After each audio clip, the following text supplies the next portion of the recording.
Just before the September 28, 2022 commencement of campaigns in the 2023 round of elections in Nigeria, NINAS had put out a notice of interrogatories to the political parties that will be going into that contest under the 1999 Constitution. And those interrogatories were 10 in number. And we made it clear that the promises and manifestos of the political parties will be subjected to scrutiny along the lines of those interrogatories. I have a copy of that Guardian newspaper here, and those interrogatories are still sitting there. We deliberately slowed down in that engagement so that we don't heckle the parties. We allow them to bring out all of what they say they are going to do to solve the problems of Nigeria. Now they've done almost all. There's nothing. They're only now repeating what they've all rolled out their manifestos. They are going, trying to amplify it. So this is the time to come back to engage the hard questions. We are surprised that the media, that should have been the fourth estate of the realm, the one with the constitutional responsibility to interface between the ones in power and the populace, the ones seeking power and the populace that will be governed. We are surprised that the media in Nigeria, for some reason, maybe there could be reason, maybe it will just be a matter of not paying sufficient attention. We are surprised that the media, who have been holding interview sessions with these candidates, have not asked them any of these hard questions. Because those interrogatories relate to the promises that have been made, the promises that were likely to be made, the promises that have now been made by way of the manifestos of the party and their campaign promises generally. Those interrogatories began with the question of unity, which every one of them is offering. They have that across board. Everyone say, I will unify the country. I will unite the country. Some of them don't even know the meaning of unifying and uniting. Yet they say they want to bring everybody together. They know that there's something wrong. Everybody is saying they want to leave the union. And so they will say they want to unite the country. What is the meaning of uniting the country?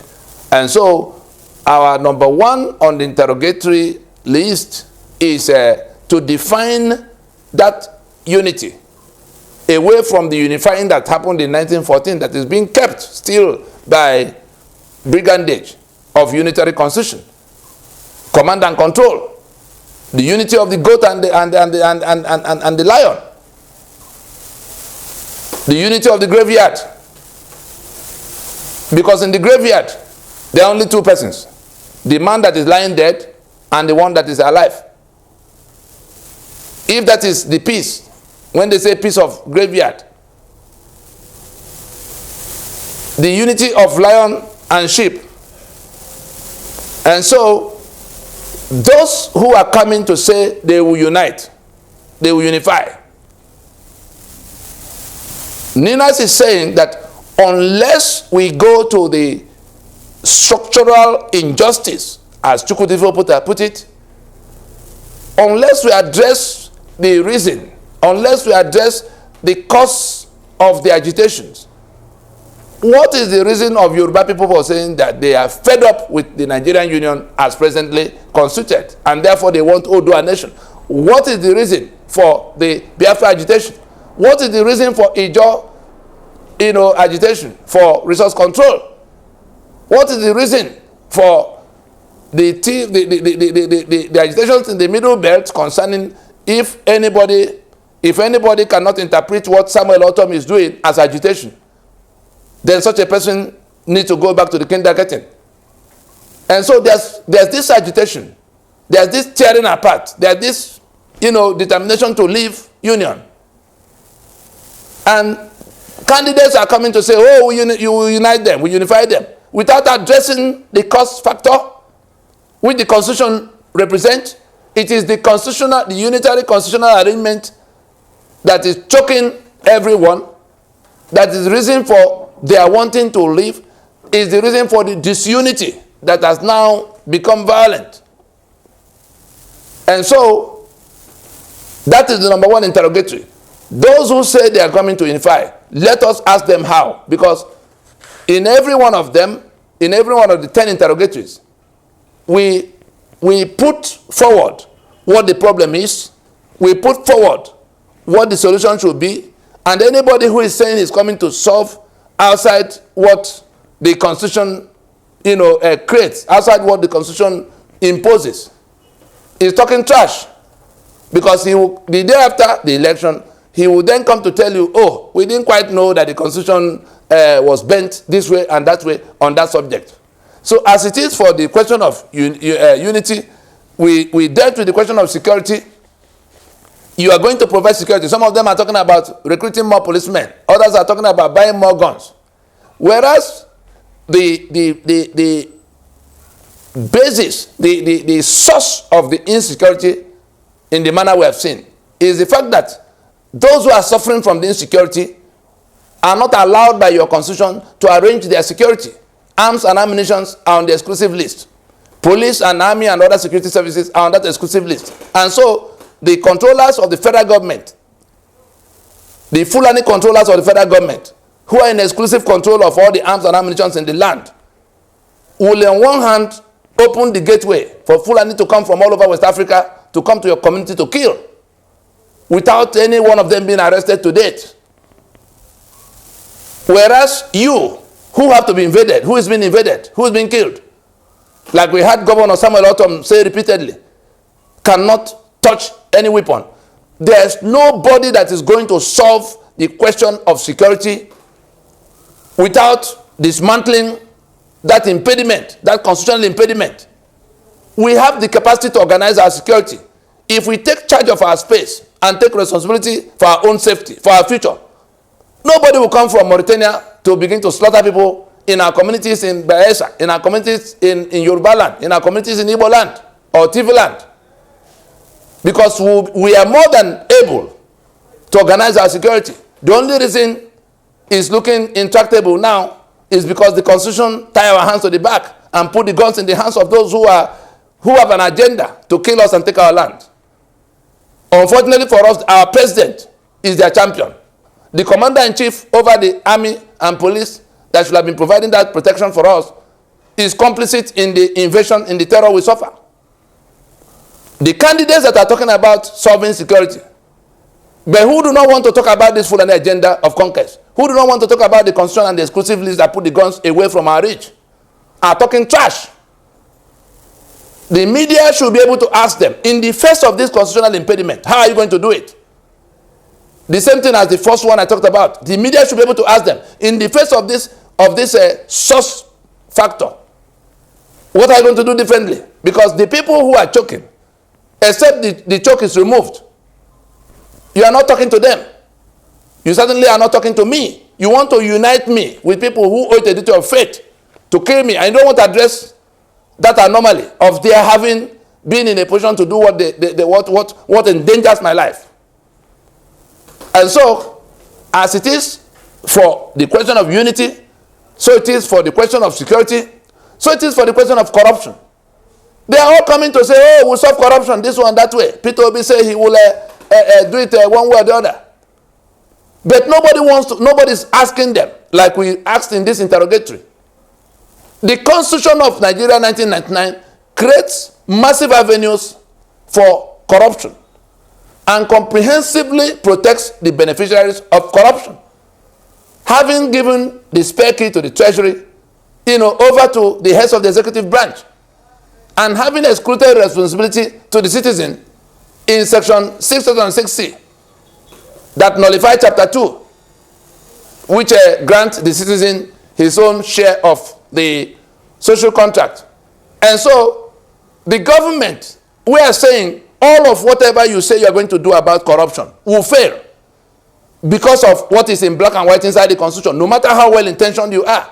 That is what we expect the media to zero in on in questioning the candidates for what they say they will do about corruption.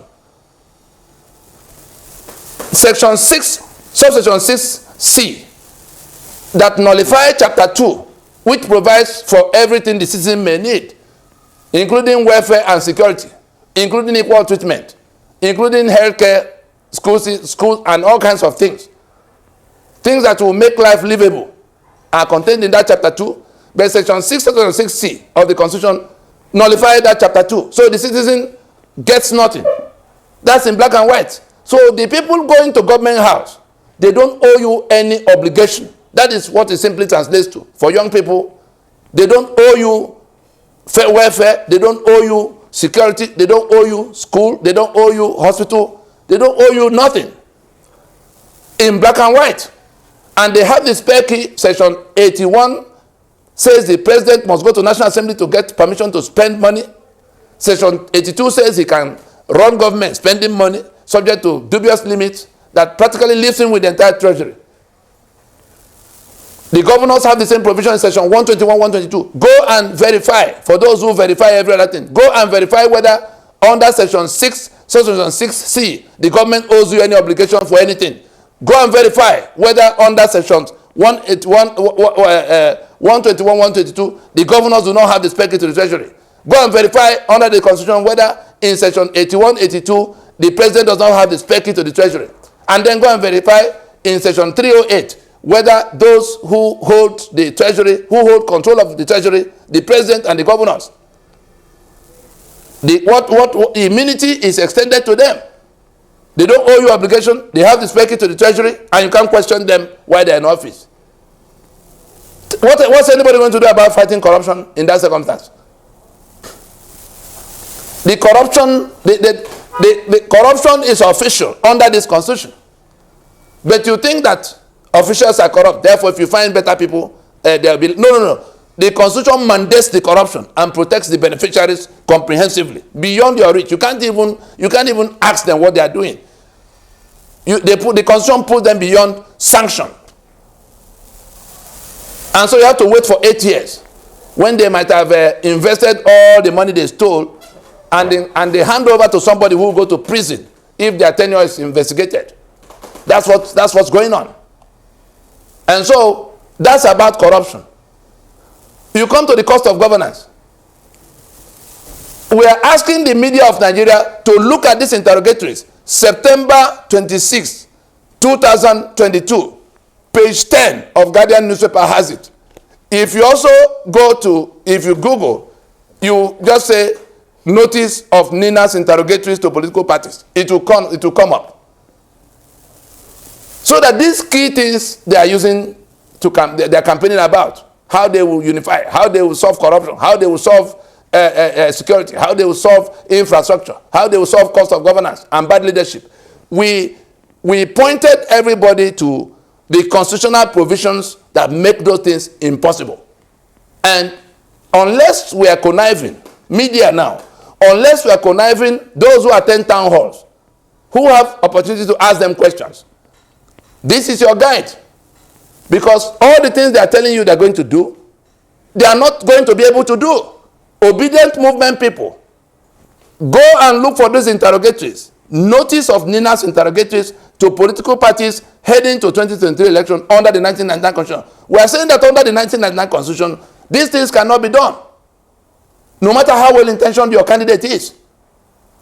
The followers of Atiku, the followers of Tinubu, the followers of Kwankwaso, everything they say they are going to do, go and check what we say is reason why they won't do. And if they tell you that, oh, when we get there, we go to National Assembly, constitution making is not the business of National Assembly. I don't know who taught the kind of lawyers who are going about running their mouth about how National Assembly will amend, which we've not made a constitution. The central contention here is that we have not made any constitution. Decree number 24 of 1999 cannot become the sovereign peoples of Nigeria. The soldiers who made the decree, why didn't they say, I, General Abubakar, now issue you the constitution? No, he said that we the people. He is pretending that we are the ones who submitted our sovereignty. He is pretending that we are the ones who wrote the articles. He is pretending we are the ones who agreed to be in formation of 36 states and 7 and 4 local government areas that have to be financed every month. That is the source of the corruption. That's the source of the cost of governance that has become so humongous. Nothing is left for the citizen. Unless those things are changed, unless those things are toppled and dismantled, nothing is going to improve. Those who are saying they will reduce the cost of governance. You have 774 local government areas that shouldn't have been mentioned in the Constitution. They are listed there. They are financed every month. Who owns the money that is being shared? Who owns that money that is being shared in Abuja every month? And if the people who are taking away those allocations do not owe you any obligation, at what point are you going to get the dividend of democracy? What change will happen if you have somebody who is elected, a good man, that comes to the arena? Is he going to stop the allocation sharing of money every month as constitution mandates? As president, will he now be in charge of the coffers of the states? They are already in court saying that EFCC has no right, and I agree with them. The federal government is an entity. The state governments are their own entities. They are only cooperating in a federation. And so you can't set up the witch hunt you call EFCC and expect that governors will now come under the jurisdiction, under the superintendence of federal government on that matter. No, the governors have immunity. And that's why things have gone the way they've gone. So the candidates who are telling you they're going to stamp out corruption, they're going to reduce cost of governance, go to these interrogatories and ask them the questions we raised there about why those things cannot be done. And that National Assembly, we also say authoritatively that the legislative mandate of National Assembly does not extend to constitution making. Their mandate is limited to lawmaking. Lawmaking is a totally different transaction from constitution making. The issue before Nigeria now is one around constitution making and remaking. So if your candidate tells you, when I win, Atiku has said so, Tinubu has said so, PDP has said so, oh, when we win, we go to National Assembly and do amendment. Which constitution? Ask them, which constitution do they want to amend? We don't have a constitution.